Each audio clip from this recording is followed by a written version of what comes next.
주일에 우리에게 주시는 말씀 마태복음 5장 1절부터 6절까지 말씀입니다. 우리 찾으신 것으로 알고 한 목소리로 읽겠습니다. 예수께서 무리를 보시고 산에 올라가 앉으시니 제자들이 나온지라 입을 열어 가르쳐 이르시되 심령이 가난한 자는 복이 있나니 천국이 그들의 것이며 애통하는 자는 복이 있나니 그들이 위로를 받을 것이며 온유한 자는 복이 있나니 그들이 땅을 기업으로 받을 것이며 의에 줄이고 목마른 자는 복이 있나니 그들이 배부를 것이며 아멘. 여러분, 이 팔복의 순서와 내용 자체가 무리가 변해서 제자가 되고 또 제자가 참제자로 성장하고 성숙하는 데 있어서 어떤 변화의 과정을 겪으며 또 어떤 변화들이 필요한지에 대해서 우리들에게 그림처럼 보여주시고 있습니다.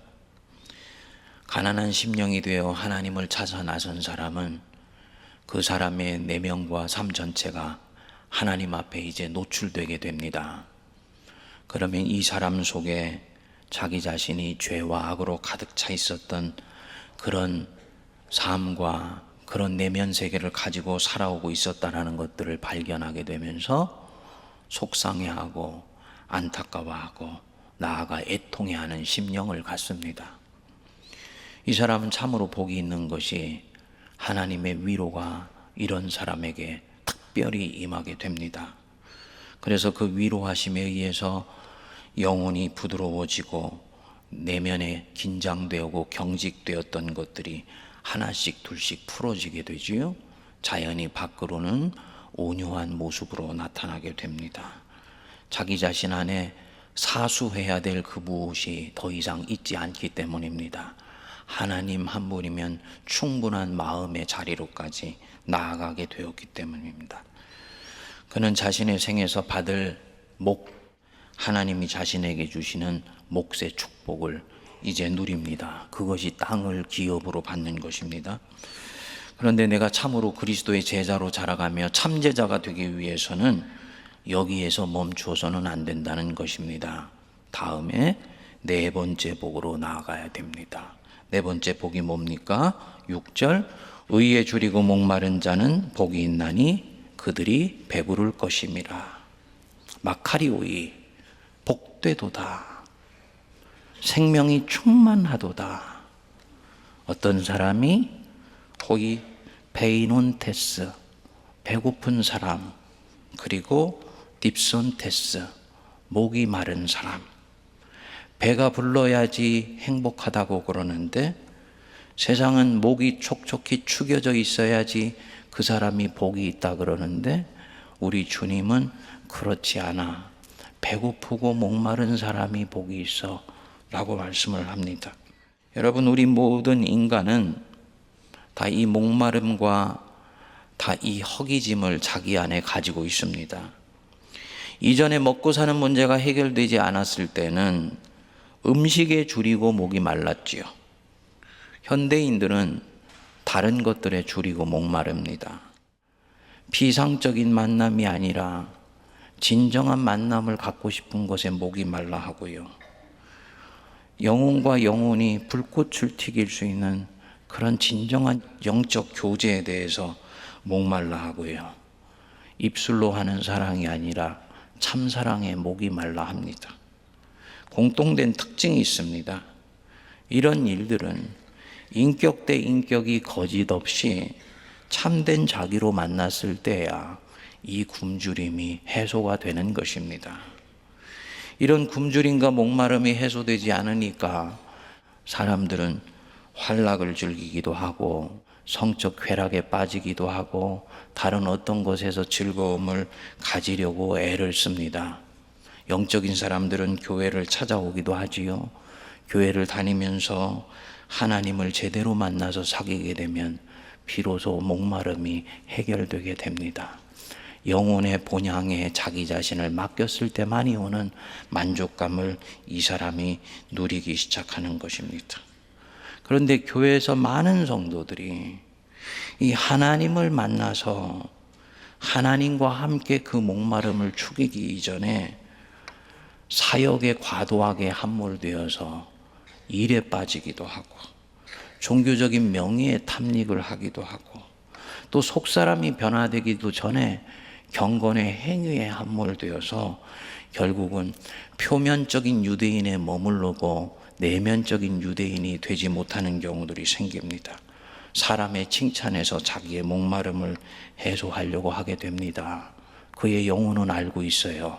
내가 지금 무엇인가가 빠져 있다는 것. 이 주림과 목마름은 절대로 다른 어떤 곳에서도 채워지지를 않습니다. 어디서 채워지느냐? 의에 줄이고 목마른 자가 배부름을 얻는 것입니다. 이 제자가 되려고 하는 사람들이 이 바로 의에 줄이고 목말라야 됩니다. 이 첫 번째 복과 이 의에 줄이고 목마른 것이 상당히 비슷한 부분이 있어 보입니다. 그런데 좀 다릅니다. 여기에 줄이고 목마르다는 말은 표면적으로는 그리스도의 제자의 어떤 상태를 얘기해 주는 것 같은데 이 줄이고 목마르다는 이 자체의 의미를 곱씹어 보면 강력한 행동을 여기에 함축하고 있는 것입니다. 무슨 의미냐? 줄이고 목마르게 되려면 여러분들은 어떻게 하십니까? 당연히 줄이고 목마른 것이 내 안에서 채워지기까지는 집요하게 찾아다니고 채우려고 하지요. 채워지기까지는 절대로 만족할 수 없는 것이 이 줄이고 목마른 상태입니다.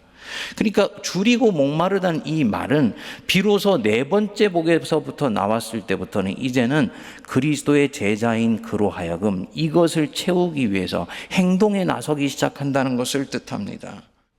여러분, 내 일상의 삶이 바빠서 한 끼를 건너뛰어 보신 적이 있으시죠? 그때 여러분들의 위장과 말초신경이 어떻게 작동하고 있는지 기억이 나시지요? 그 바빴는데 한 끼를 건너뛴 게 아니라 두 끼를 건너뛰었다?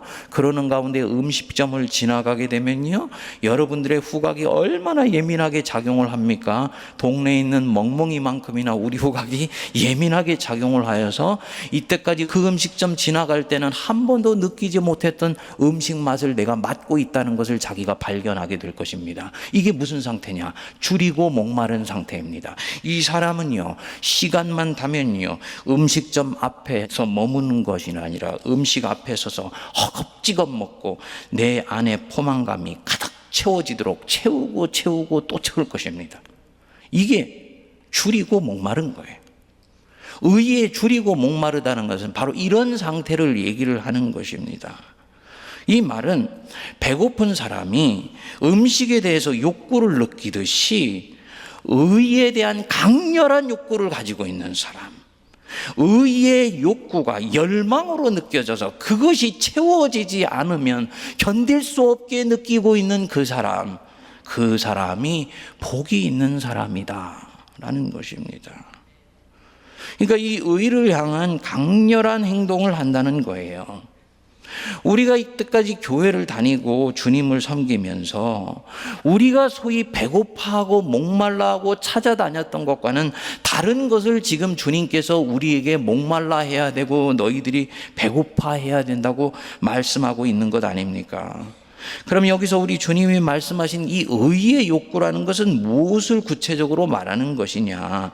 헬라어로는 디카이오시네 그러는데 크게는 두 가지입니다. 첫 번째로는 신앙적인 의, righteousness입니다. 우리가 흔히 알고 있는 칭의예요.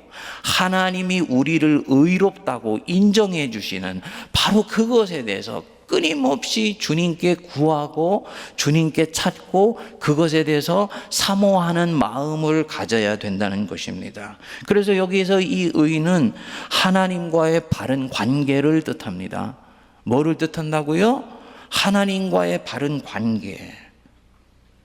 사랑하는 여러분, 여러분들이 이때까지 주님을 믿고 교회를 다니면서 오 주님, 하나님과 제가 바른 관계를 맺으면서 내가 예수를 믿는 것이 내 인생의 진정한 소망이요 내 신앙의 목적입니다 라고 기도해 오신 분들 계십니까? 그분 복이 있는 성도세요.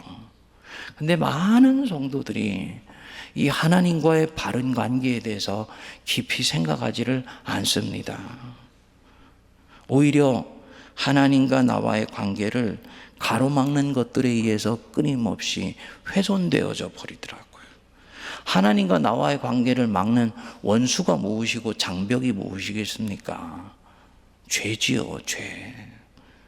죄가 성도와 하나님 사이를 가로막고 있지요.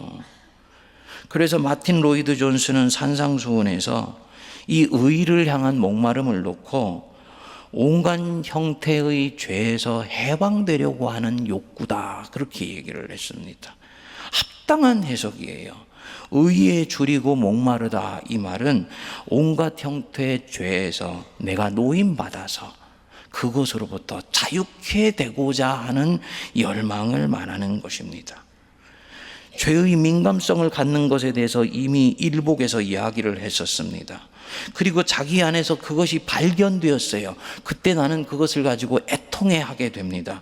애통해하는 것으로 이제는 끝나지 않습니다. 내가 온전한 사람이 되기 위하여, 그리스도의 장성한 분량이 충만한 사람이 되기 위하여, 하나님의 뜻에 온전히 붙들려서 사용되는 사람이 되기 위해서 하나님, 내 안에 주님과 나와의 바른 관계를 가로막고 있는 심각한 것이 있으니 이것은 죄의 힘이고 죄의 권세입니다. 주님, 이것으로부터 이제는 좀 노임받을 수 있게 해주십시오. 이 기도하는 사람이 이 네 번째 복을 지금 구하고 있는 사람입니다. 여러분, 이 사람이 그리스도의 제자예요. 그리스도인들 중에 같은 죄를 반복해서 지으면서도 거기서 노임받으려고 주님께 은총을 구하지 않는 성도들이 대단히 많이 있습니다. 물론 우리 주님은 우리 죄와 허물에도 불구하고 우리를 계속 하나님 자녀 삼아 주시고 또 우리를 의롭다고 인정해 주십니다. 그거 칭의의 은총이라고 말씀드렸어요. 은총 중에 은총입니다. 우리는 절대로 하나님 앞에 갈 때까지는 완벽할 수가 없기 때문에 죽기 직전까지도 하나님 앞에 바로 이 칭의의 은총을 구해야 되는 것입니다. 이 성도 하나님 앞에 배부르게 될 것입니다. 하지만 이렇게 용서해 달라고 구하기는 하는데, 내가 지은 죄와 허물을 용서해 달라고 구하기는 하고 기도하기는 하지만 그 죄에서 나오게 해달라고 구하지는 않더라는 것입니다.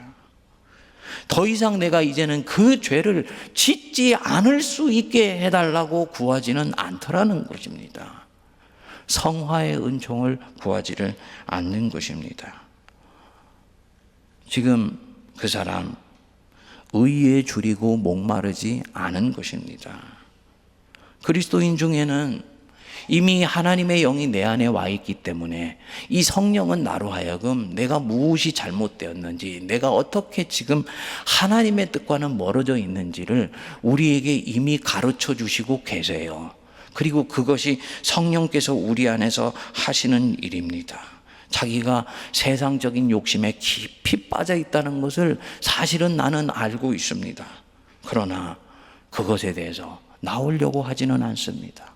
너무나 쉽게 상처 주는 말을 합니다. 교인들 중에 거짓말을 대수롭지 않게 하는 경우들이 있습니다.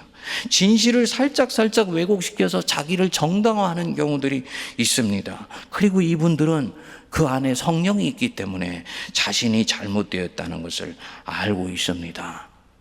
홀로 있을 때는요, 주님 앞에 잘못했다고 용서를 구하기도 하세요. 하지만 그 죄에서 이제는 노임받게 해달라고 주님 앞에 간구하지는 않습니다. 의에 줄이고 목마르지 않은 것입니다. 오늘날 우리 한국교회 안에서 대단히 많이 일어나고 있는 죄의 현상입니다. 용서의 교리가 전과의 보도처럼 활용이 되어서 예수님이 말씀하신 이 의에 줄이고 목마른 것과는 전혀 반대로 하나님과 바른 관계를 맺는 것에 성도나 목회자가 너무나 둔감해져 있어요. 문제는 이런 일들이 계속되면 어떤 현상이 일어나느냐. 죽어서 천국 가는 것에 지장을 받는 것은 아니에요. 어차피 우리는 믿음으로 하나님 앞에 구속 곧 죄사함을 받기 때문입니다. 무슨 문제가 일어나느냐? 그리스도인으로서 사는 가운데 문제가 일어나게 됩니다. 이 사람 시간이 지나면서 영혼이 점점 빛을 잃어가게 됩니다. 마음이 어두워졌기 때문이에요. 죄가 오랫동안 이 사람 속에서 역사되면서 죄에 오랫동안 노출이 되어서 만성화되었기 때문입니다. 더욱더 심각한 문제는요, 시간이 지나면 자신이 이런 죄를 짓고 살고 있다는 것을 스스로도 인식하지 못하는 단계로 접어들어가게 됩니다. 마치 여러분 개구리 삶는 법 아시지요? 뜨거운 물에 팍 집어넣었을 때는 개구리가 뜨거워하고 얼른 나오지 않습니까?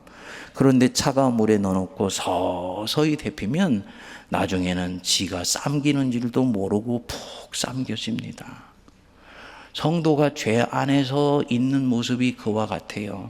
처음에는 이러면 안 되지, 하나님한테 벌 받지 하는 마음으로 조심스러워하는 마음이 있습니다.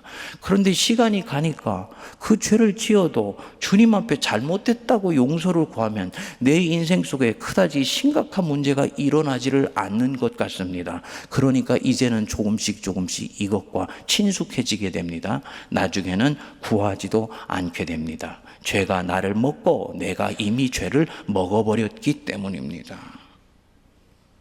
이런 성도가 교회 안에 많게 되면 교회는 시간이 지나면서 공동체 자체가 영적으로 무겁고 어두워져요. 여러분, 은혜가 역사하면 기쁨이 있습니다. 부활의 능력이 우리에게 그 기쁨을 주시는 거예요. 그래서 이 은혜가 역사하는 사람 옆에 가면요, 냉랭했던 마음들도 따뜻한 훈기를 가진 사람으로 바뀔 수가 있게 됩니다.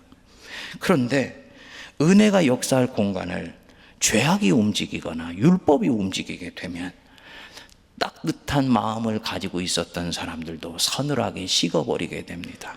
마치 훈기를 가지고 있었던 사람이 얼음장 옆에 가면 온몸이 싸늘해져 버리는 것과 마찬가지가 됩니다. 그 공동체 무겁고 칙칙합니다.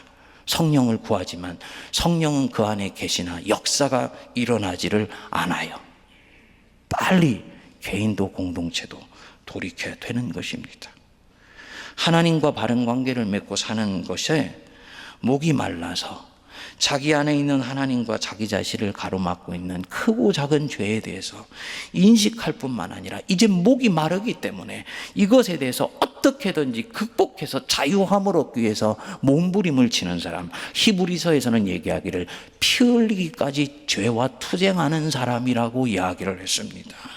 여러분, 이 사람 자기 몸이나 영혼은 때때로 고달플 수 있어요. 나는 왜 진도가 나가지를 않을까? 나는 왜 이 죄에서 벗어날 수가 없을까? 이 속상해하고 안타까워하는 바로 이 마음 때문에 이 사람은 그리스도께서 기뻐하시는 주님의 제자예요. 이는 내 사랑하는 자요 내 기뻐하는 자라. 우리 주님이 말씀해 주시고요, 이 사람 시간이 지나면 하나님과의 바른 관계가 반드시 형성되면서 하나님이 이 사람을 배불르게 의로 채워주십니다. 둘째로, 여기에서 이 디카이오 시내는 그런 칭의를 얘기할 뿐만 아니라 윤리적인 의미에서 의, 우리가 얘기하는 저스티스, 공의와 정의를 포함하고 있는 그런 것입니다. 우리 한국교회가 여태까지 이 마태복음의 이 5장 6절에 나오는 8복 중에 네 번째 복을 잘못 해석한 부분들이 있어 왔습니다. 마태복음을 예수님이 선포할 당시에 예수님이 어떤 마음과 생각과 맥락 속에서 말씀하셨는지를 읽지 않고, 또 이 복음서가 율법에 능통한 유대인들을 위해서 쓴 복음서라는 것을 전혀 염두에 두지를 않아 왔어요. 그래서 여기에서 의 디카이오 시네를 바울의 의의 개념으로만 이해했던 것입니다. 즉 칭의의 개념으로만 이해해왔던 것입니다. 그렇지 않아요. 여기서 예수님이 말씀하시는 이 의는 당시 유대인들이 대단히 중요하게 여겼던 저스티스의 문제, 즉 윤리적인 의미에서의 공의와 정의를 포함하고 있습니다. 이 유대인들은 늘 그렇게 기도를 합니다. 물이 바다를 덮음같이 여호와를 아는 지식이 충만한 세상에 오게 해주십시오. 이사야가 봤던 환상이지요. 그 여호와를 아는 지식이 충만하게 되면요, 하나님의 통치가 그 세상에 임하게 되면서 정의가 하수같이, 공법이 강물같이 흐르는 세상이 오는 거예요. 역사의 마지막에 이런 일들이 일어납니다. 그러나 아직 그 역사의 마지막이 오지 않았다 할지라도 지금 우리는 그 걸음을 향해서 차곡차곡 걸어갑니다. 바로 그 사람 일컬어서 의에 줄이고 목마른 사람이다 라고 얘기를 합니다. 이 사람 진리가 훼손된 현장을 절대로 간과할 수가 없습니다. 약자가 억울하게 당하고 있는 것을 보면 그냥 지나칠 수가 없습니다. 자기에게 특별히 피해가 가지 않는 것을 알면서도 연약한 사람들을 못 본 척하고 지나가는 자체가 이미 하나님 앞에 죄를 짓는 것이며 하나님과의 관계를 만홀히 여기고 있는 것이라고 이 사람은 믿습니다. 여러분들은 억울한 사정을 당한 누군가를 위해서 대신 목소리를 내어주어 보신 적이 있습니까? 억울한 사람, 그 사람이 너무나 깊이 찔려 있기 때문에 자기 자신의 목소리를 내지 못한다는 것을 알고 그 사람을 위해서 같이 아파하면서 그를 위해 대변자의 역할들을 해주신 적이 있나요? 사회는 아마도 이런 사람을 놓고 쓸데없이 오지랖이 넓어서 하지 않아도 되는 참견을 하면서 고생하며 사는 사람이라고 손해를 본다고 말을 할 것입니다. 그런데 성경적으로는 그렇지 않아요. 그는 의에 줄이고 목마른 사람입니다. 하나님과의 바른 관계를 쫓고 있기 때문에 이 사람이 이 삶을 사는 거예요. 여기서 줄이고 목마른 단계인데 이제 다음 단계로 넘어가면 의를 위하여 박해받는 새로운 단계로까지 이 사람이 나가게 되는 것입니다. 모든 것들이 연결되어 있습니다. 하나님의 정의가 이 땅에서 진심으로 이루어지기를 이 사람은 바라지요. 하나님이 기뻐하세요. 밖으로만 하나님의 정의가 이루어지기를 바랄 뿐만 아니라 그렇게 밖으로 행동하는 만큼 자기 내면의 깊숙한 곳에서도 신실하게 하나님과의 바른 관계를 추구합니다. 이 사람이 의에 줄이고 목마른 사람이고 그것이 채워지게 되었을 때 그는 참으로 의인이다 라는 얘기를 듣게 됩니다.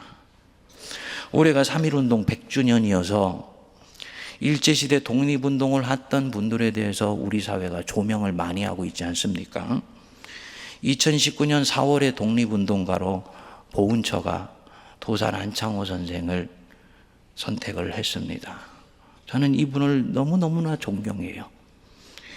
평남 강서 출신이신데 선교사로부터 복음을 듣고 회심을 하고는 위기에 처한 민족을 구할 수 있는 길은 기독교 신앙과 한 사람 한 사람이 깨어나서 건강한 인격과 실력으로 무장하는 길밖에 없다 생각하고 고향을 떠나서 한양으로 들어오게 됩니다. 거기서 언더우드 선교사를 만나서 언더우드 선교사가 운영하는 성서학당에서 성경을 배우면서 세문안교회를 출석을 하셨었습니다.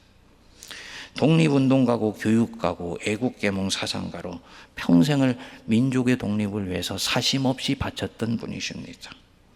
또한 겉의 행동과 내면의 삶이 정교하게 통합되어 있는 소위 몇몇 안 되는 통합된 정치가로 한국 정치 사상사에서 손을 꼽는 그런 복이 드문 분입니다.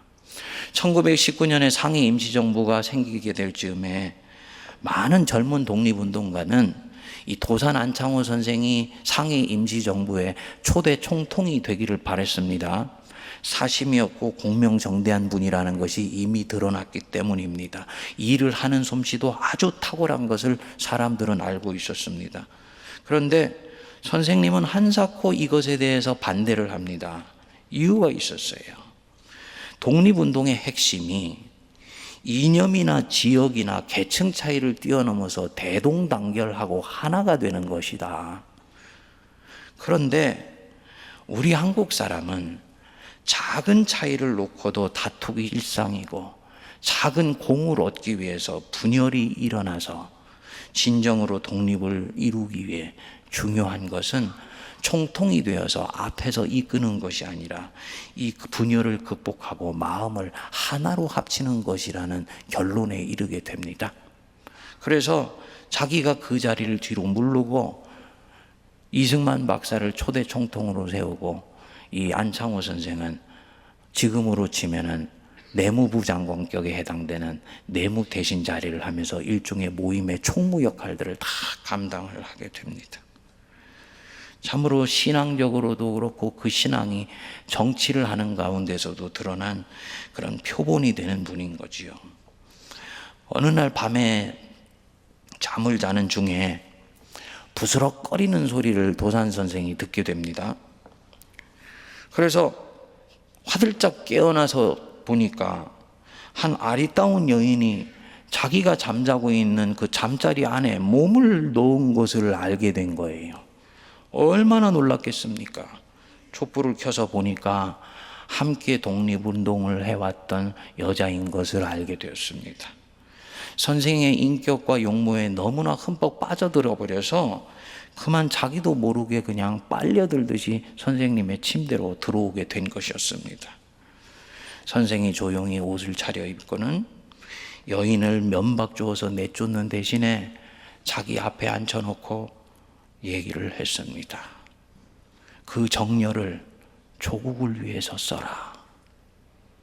여인이 나중에 후술한 것에 의하면 나직하고 단호하면서도 따뜻하고 자신을 진심으로 따뜻하게 나무래주는 말이었다고 그렇게 후술을 했습니다. 여러분, 아직 선생도 나이가 젊고 홀몸으로 고달픈 독립운동을 그 이역 만리에서 하고 있는데 어떻게 사람인데 한 번씩 여자 생각이 나지 않을 수가 있겠습니까? 그런데 선생은 전혀 요동함이 없이 여인을 타일러 보낸 것입니다. 의인이지요. 왜 이런 의인이 될 수 있을까요? 의에 줄이고 목말랐던 삶을 살아왔기 때문입니다. 자기 안에 있는 죄의 성향이 역사하지 못하게 하나님 앞에 자신을 철저히 붙들어 매고 살았던 이 네 번째 복을 단계를 지나봤기 때문에 결국은 이분은 그 자리에서도 자기를 지킬 수가 있었던 것입니다. 그 뒤에 이 여인이 더욱 선생을 흠모하면서 민족 독립을 위해서 헌신한 것은 말할 필요도 없습니다. 사랑하는 여러분, 저와 여러분들은 의에 대해서 얼마나 목말라하고 얼마나 배고파합니까? 혹시 이미 내가 가진 보잘것없는 의에 이미 배가 불러 있지는 않습니까? 내가 가진 의에 이미 배불러져 있는 사람은 이런 순간 유혹을 넘어갈 수가 없습니다. 평소에 의에 줄이고 목이 말라서 하나님과 바른 관계를 집요하게 추구하지 않았던 사람이라면 이 순간 이 사람은 그것이 내가 지켜야 될 선이 어디까지인지를 가늠할 수가 없습니다. 당연히 그것이 유혹인지도 미처 깨달아 알지 못할 수 없겠죠. 그렇기 때문에 하나님과 함께 평안을 유지할 수도 없는 거예요. 이 사람은 죄에 너무나 익숙해져 버려서 주림과 갈증조차도 느끼지 못하고 있을지 모릅니다. 그럼에도 불구하고 하나님 앞에 영적인 알람 시계가 켜지지 않으며 부끄러움도 느끼지 않습니다. 나는 지금 여전히 안전하다고 생각하고 있기 때문입니다. 그러나 기억하십시오. 바로 그것 때문에 나는 지금 이미 영적으로 메말라 죽어가고 있는 사람이 된 거예요. 죄를 좋아할 뿐만 아니고 그는 죄를 원합니다. 그렇기 때문에 거기에서 나오려고 하지를 않아요. 우리 주님이 바로 그런 자에게 말씀하시는 거예요. 의에 줄이고 목마른 사람이 복이 있어. 이 사람아, 그가 배부를 것이야. 여러분, 그 죄에서 나오십시오. 노임 받으셔요. 하나님이 기다리십니다. 오늘 말씀은 이 부분에서 우리에게 명료하게 도전하십니다. 죄를 짓고 난 뒤에 용서를 구하는 것, 그거 귀한 일입니다. 그러나 이제는 그것으로 충분하지 않다.